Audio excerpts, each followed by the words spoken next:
Radio Travel, po dëgjoni edicionin informativ. 100 ditë me zemër prej Titani. Të gjithë ne e dim se sa të vështira janë operacionet në zemër apo edhe ato të trurit, dhe aq më pak të bësh operacione duke vendosur organe artificiale në trup, sepse edhe përqindja e suksesit të tyre nuk është i lartë.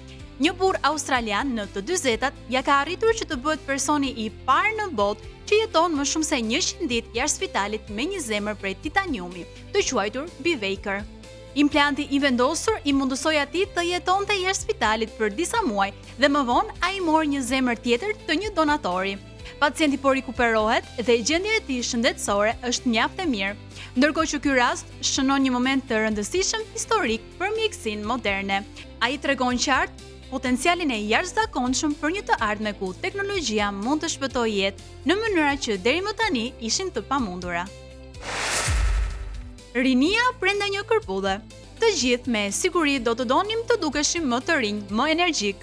Lidhur me këtë temë, disa studiues kanë zbuluar diçka interesante, se psilocibina, substanca që gjendet tek magic mushrooms apo kërpudhat magjike, mund të ndihmojë qelizat njerëzore të jetojnë më gjatë. Për momentin këto prova janë bërë vetëm në laborator, por rezultatet janë shumë premtuese.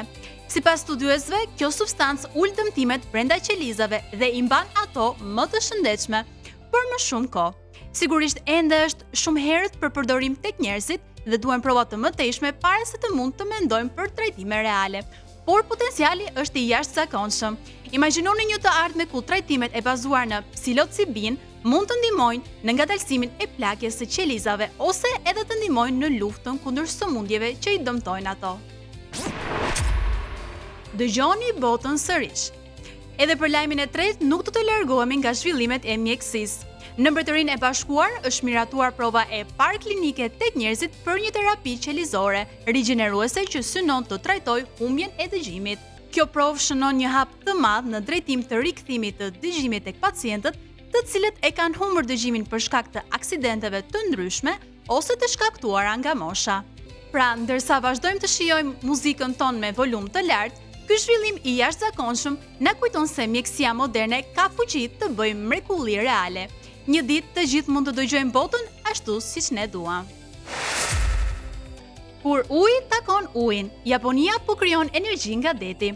Nga Mbretëria e Bashkuar po udhëtojmë drejt Japonisë. Shkencëtarët dhe inxhinierët japonez kanë vënë në funksion termocentralin e parë të Japonisë, i cili prodhon energji elektrike duke përzier ujë të ëmbël me ujë deti. Çfarë e bën këtë energji kaq të veçantë?